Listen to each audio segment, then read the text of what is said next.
Assalamualaikum warahmatullahi wabarakatuh. Kembali lagi di RS Film. Kali ini Mimin akan membawakan alur cerita film India yang berjudul Tantiram. Film tahun 2023 adalah film berbahasa Telugu India, mengisahkan tentang Balachandran, seorang pria dengan masa lalu yang buruk, kemudian menikahi gadis cantik ala Gini yang mengubahnya menjadi periang dan penyayang. Bagaimana cerita lengkap dari film ini? Tanpa berlama-lama, inilah alur ceritanya.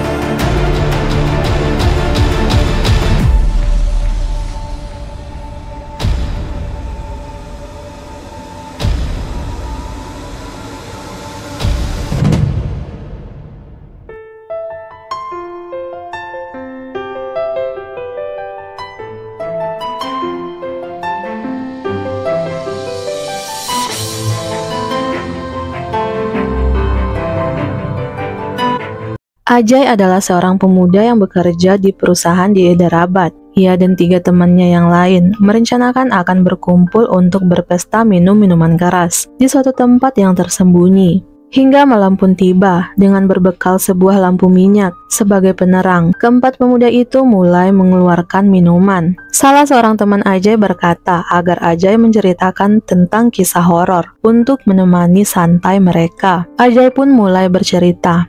Ini adalah kisah horor, namun nyata, yang pernah terjadi di desa tempat tinggalnya. Dahulu di pinggiran desa terdapat pabrik petasan Adi Laksmi. Pemiliknya bernama Adiban. Suatu hari putra Adiban yang bernama Balachandran mengatakan kepada ayahnya bahwa ibunya telah kawin lari dengan lelaki lain. Seiring berjalannya waktu, Balachandran membantu ayahnya di pabrik dan melupakan ibunya. Sedangkan Adiban memiliki cara lain untuk melupakan istrinya. Dahulu di desa Adiban merupakan aib jika seorang laki-laki menikah lagi di saat istrinya masih hidup. Jika ketahuan, maka akan diusir dari desa. Agar tidak diketahui penduduk, Adiban membuat rumah di pinggir desa dan hidup bersama istri simpanannya. Waktu pun terus berlalu. Tahun 1989, Balachandran sudah tumbuh menjadi pemuda dewasa. Ia sangat membenci wanita karena trauma dengan perbuatan ibunya dahulu. Namun Adiban memaksa putranya untuk menikahi gadis cantik yang bernama Alagini. Balachandran berkata jujur dengan istrinya bahwa ia tidak menyukainya, dan Balachandran memilih tidur di tempat terpisah dari istrinya. Hal ini tentu saja membuat Alagini menjadi terluka. Di pabrik suasana terasa mencekam. Terkadang benda-benda bergerak dengan sendirinya, dan semua orang seperti diperhatikan oleh sosok yang tak kasat mata. Sejak menikah, semua tanggung jawab pabrik diserahkan kepada Balachandran. Tanpa dukungan ayah dan istri, ia terkadang merasa sepi. Hingga suatu ketika Balachandran mendengar suara dari sosok yang tidak terlihat. Suara itu mengatakan semua rahasianya, bahkan tahu bahwa dulu ia pernah mencuri uang ayahnya. Karena ketakutan, ia pun keluar dari ruangannya. Balachandran mendatangi ayahnya, ingin menceritakan kebenaran.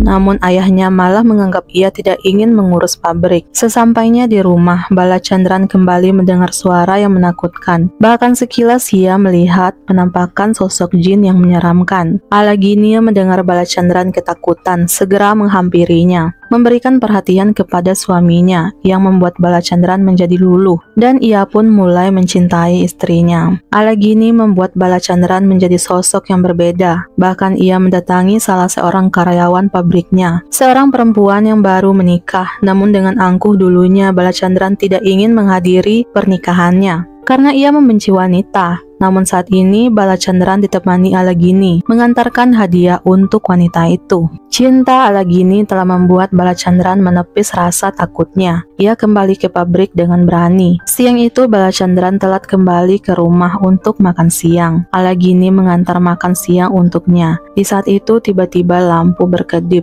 yang membuat Alagini sejenak memperhatikannya. Ia tersadar di saat Balachandran memanggil namanya. Sosok misterius kembali memperhatikan pasangan ini, bahkan melihat kalung pernikahan yang dipakai Alagini. Suara tak kasat mata kembali terdengar oleh Balachandran, yang bisa dikatakan itu adalah jin yang mengganggu Balachandran. Ia meminta setetes darah Alagini. Sebagai imbalannya, jin tersebut akan membuat Balachandran mendapatkan keuntungan besar dalam bisnisnya. Tentu saja hal ini akan membuat ayahnya tidak meragukan lagi kemampuannya dalam mengelola pabrik.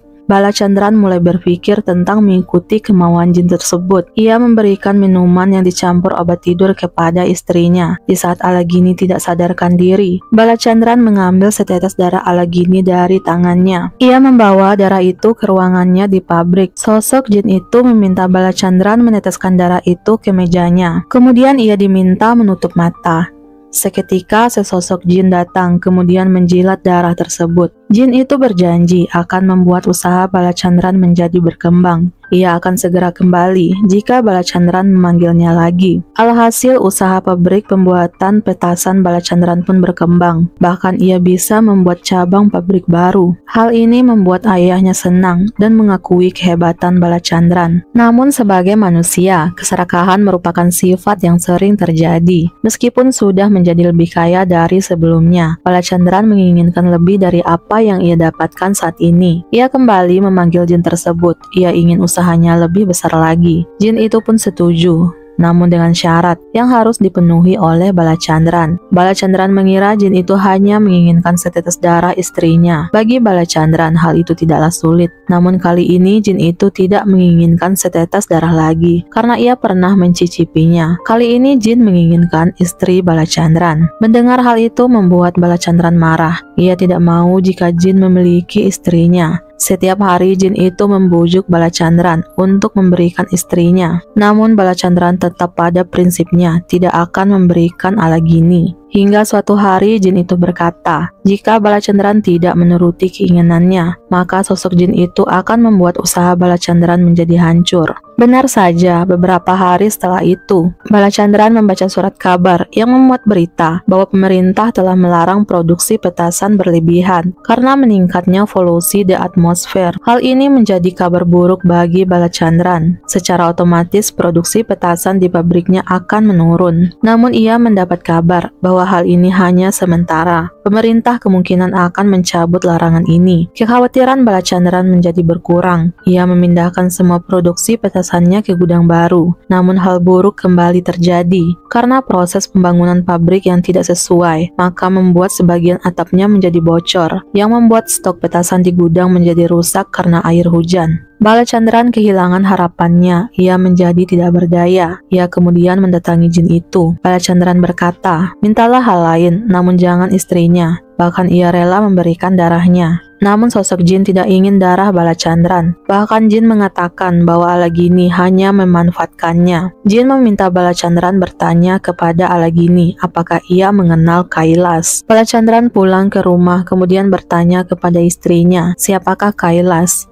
Alagini heran bagaimana Balachandran tahu tentang Kailas. Alagini menceritakan bahwa Kailas adalah tetangganya sejak kecil. Mereka berteman, kemudian setelah dewasa mereka saling jatuh cinta. Namun Kailas tidak pernah berniat menikahinya. Itulah sebabnya Alagini menjauhi lelaki itu, kemudian menikah dengan Balachandran. Balachandran berkata kepada jin, hampir saja ia mencurigai istrinya sendiri karena bujukan jin itu. Namun Balachandran percaya bahwa istrinya tidak berhubungan lebih jauh dengan Kailas. Jin itu marah kemudian mengatakan bahwa Balachandran lelaki polos yang terlalu percaya dengan istrinya. Jin kemudian membuka mata batin Balachandran hingga ia bisa melihat hubungan Kailas dan Alagini, di mana Balachandran melihat Alagini berselingkuh dengan Kailas. Balachandran mendatangi ayahnya. Ia menceritakan semua yang terjadi tentang sosok jin yang mengganggunya dan juga Alagini yang berselingkuh. Tanpa diduga ayahnya mengatakan agar Balachandran mengikuti kemauan jin karena percuma baginya hidup berdampingan dengan wanita simpanan pria lain. Jika ia punya uang, maka ia bisa mendapatkan 10 wanita seperti Alagini. Namun jika ia tidak punya uang, maka Alagini pun mungkin akan pergi darinya. Ia bertanya kepada ayahnya jika ia memberikan Alagini kepada jin, apa yang akan ia katakan kepada masyarakat. Ayahnya lalu menjawab, katakan saja bahwa Alagini telah kawin lari dengan lelaki lain. Mendengar hal ini, Balachandran berpikir apa mungkin ibunya dulu juga diberikan ayahnya kepada jin, bukan kawin lari dengan lelaki lain. Ayahnya menjawab bahwa dulu ia berada di posisi seperti Balachandran saat ini. Balachandran menjadi dilema, menuruti kemauan jin dan juga ayahnya, atau mempercayai istrinya, dan akhirnya ia memutuskan memberikan istrinya kepada jin. Di rumah, Alagini bertanya, apa yang membuat keresahan Balachandran? Kemudian ia menjawab bahwa saat ini banyak masalah terjadi di pabrik, seperti halnya saat di awal pernikahan mereka. Balachandran mengatakan bahwa mereka harus mengulang ritual pernikahan di pabrik besok pagi jam 4 agar semua masalah terselesaikan. Alagini setuju, itu bukan masalah baginya. Tanpa ia sadari, sebenarnya Balachandran ingin membawa Alagini ke pabrik untuk dikorbankan kepada jin. Jam 3 pagi Alagini sudah bersiap-siap, kemudian keduanya menuju ke pabrik. Alagini yang sudah berpakaian pengantin membuat sosok jin menjadi senang. Ia mulai mengeluarkan suara yang membuat Alagini ketakutan. Saat Alagini ingin mendekat ke arah Balachandran, tiba-tiba ia dikelilingi oleh api yang telah dibuat oleh sosok jin. Balachandran mengungkapkan kemarahannya. Ia mengatakan bahwa Alagini telah berbohong. Alagini menjawab bahwa ia tidak pernah berbohong kepada Balachandran. Ternyata selama ini Balachandran telah dibohongi oleh jin. Lelaki yang ia lihat bersama Alagini ternyata adalah dirinya sendiri yang diubah bentuk oleh jin menjadi Kailas. Alagini bahkan berkata bahwa ia adalah wanita yang suci sebelum menikah dengan Balachandran. Dan saat ini Balachandran bukan hanya mengorbankan dirinya saja, namun juga telah mengorbankan anak yang sedang dikandungnya. Balachandran menyesal, kini ia sadar dirinya telah ditipu. Bahkan ia tidak tahu bahwa Alagini sedang mengandung anaknya. Ia bersujud meminta maaf kepada Alagini, namun terlambat. Alagini kemudian dibawa oleh sesosok jin tersebut tanpa meninggalkan jejak. Balachandran yang putus asa mendatangi ayahnya. Ia membunuh ayahnya sendiri karena telah mempengaruhinya.